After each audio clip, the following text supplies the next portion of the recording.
How did that stage of your life happen? Obviously, you said that you started, doing drugs and stuff like that. But like, Well, was it just okay, a the crack was a whole different thing. When I was in college, we yeah, sniffed cocaine, blah, blah, yeah? smoked some weed, but it wasn't So like it's just that. like more casually you was I doing it. tried, it was Yeah, social, I tried socially. everything. Yeah. But when my ex-husband got this girl pregnant, I lost my mind. Yeah, I Because you married were her. truly in love with him. I was obsessed with the idea of having a husband. I wanted the marriage more than the man. Because remember, I was a church girl. Yeah. So it was the family dynamic of And I what you was a were taught. singer. I was a Yes. singer. He was a musician. Right. We worked well together. It was a good synergy, I thought. And, you know, I was obsessed with that. Forget who he was. I was obsessed with having a husband Right. and that whole idea. And when this girl got pregnant, I lost my mind. I, you know what? When I look back at that, I ask myself, why didn't I just go to God? Right. Why didn't I just say, God, let me get through this, let me cry, let me get in a fetal position. Can I say something? Go ahead, say something, let's go. You weren't ready. I guess. My mother used to have this thing that she used to say: "Nothing happens before it's time." Thank you, Hyacinth. You know. Thank you, So we Hyacinth. always we always have revisionist history in our mind of Yeah, yeah, why yeah. I have all of this knowledge. I wish I would have had this when Yeah, I was. yeah, yeah, yeah, yeah, yeah, Nothing happens before it's time. yeah. It was devastating Yeah. to know that when I found out that he loved somebody else. Oh, you couldn't recover from Woo, baby, you talking about a broken heart? it. Yeah. You ever had a broken heart? In Absolutely. a relate? Baby, when you realize you love somebody and they don't love you back, Yeah. that shit hurts like a stab. Oh yeah. I'm telling you, I couldn't eat, couldn't sleep. Nothing helped me but crack. Wow. I was smoking Just to crack, and numb the I pain. didn't want to feel. Yeah. Unfortunately, crack works for a while. Right. Heroin works for a while. Alcohol for a while, unfortunately. But after a while, the feelings come right back. So was the prostitution a way to try to Oh, I fill had, that listen, void? let me tell you something. I was teaching, I was working at Alternative Visions, where the Y is now on Bedford and Gates. I was working there. Program called I Have a Dream program. This billionaire had hired me. It was a 6-year program to put some children in Bed-Stuy, matriculate them through school, Yeah. right? I got that job, was married. This girl got pregnant, went on a honeymoon and everything. Girl got pregnant, and I lost my mind. I fucked up that job, and I wound up, my grandmother had a house on Midwood Street still, 42 Midwood still, she had at that time.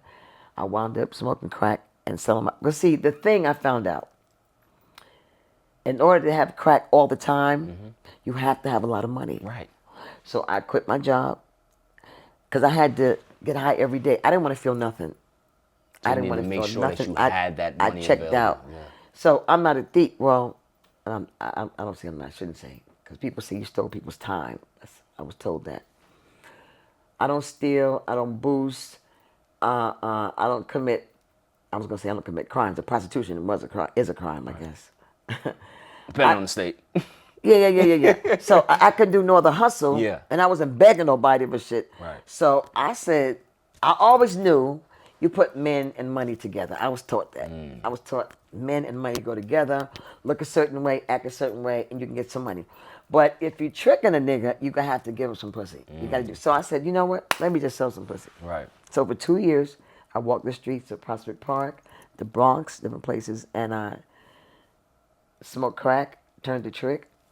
Smoke crack, turn to trick. Just a cycle. Of course, because the moment I came down, I remember my son. I remember my ex-husband. The moment I came down, I had to stay up. Right. I had to stay high. Yeah. Like when things got quiet, that's when it just As it soon was, as the yeah. high came down, I gotta go. It was horrible. I fucked everything. I didn't work. I didn't nothing. It was horrible. How did you get out of that? Like Only God. what was the actual like the moment where it was like, okay, this has to end.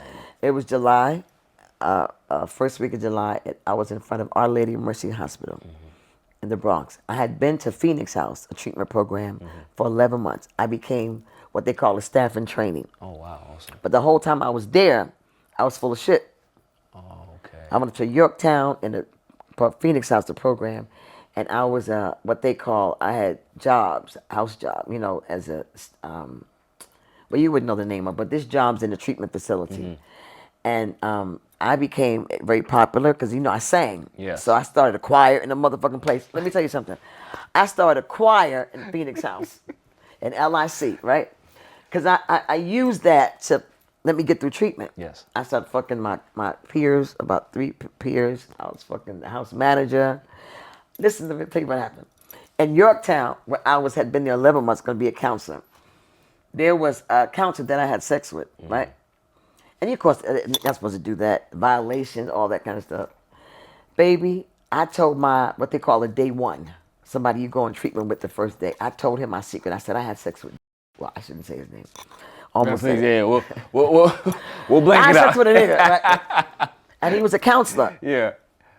And I told my day one, so when I went out to take a client out on a trip, because I had become able to escort people now. Right.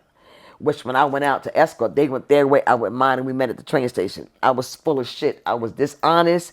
I didn't regard rules, regulations, all kind of shit. All that led me, anyway. So I came back to the house, and the house was closed, meaning nobody could go out. Everybody's in the auditorium. They were having a session. And the house manager, the main man, right? He was having a house meeting, about 300 people there. The population was 298, something. I made 300, because I used to keep the boards, the population, right? Because I was fly, right?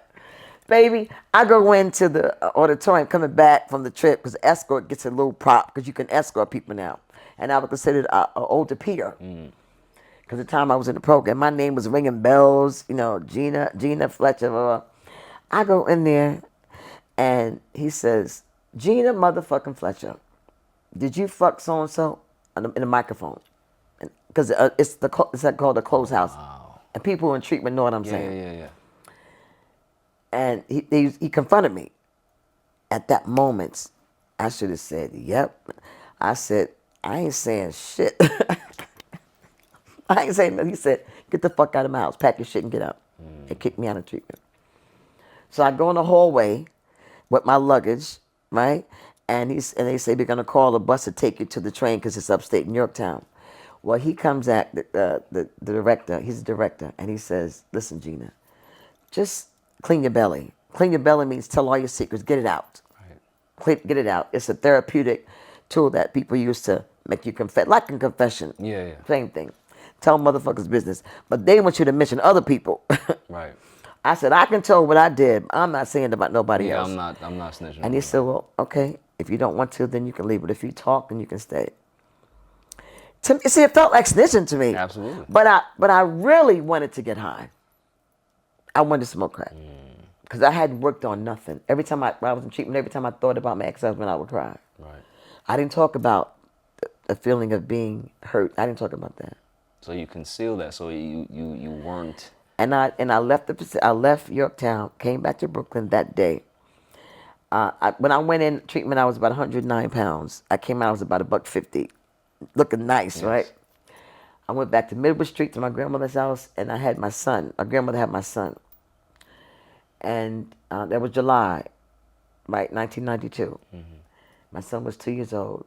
I got out of treatment, and I went to my grandmother's house, and my mother gave me $19. And when she gave me the money, my stomach flipped. My hands got sweaty. I said, "Oh, God." I felt the crack monkey. Right. I felt it on my back. I walked to Hawthorne and between Hawthorne Street and between Nostrand. I went to Nostrand Avenue, between Winthrop and Hawthorne. They were selling crack. Right. A lot of West Indians selling crack at that time. I hadn't smoked crack in 11 months. I didn't even look like I smoked crack. I thought it was cute. July. I go down, and all I know is that I want to get high. I didn't have a stem, a lighter, nothing. I didn't care. So, of course, some men were looking at me, and I put that thing out there, to let them know that energy, like, yes, okay, like put your pussy in the street. Right. So they could smell it. I mean, not my pussy, but they could, I didn't stink. We talking about the pheromones. She looking at me like that, right? You see the cold saying, what?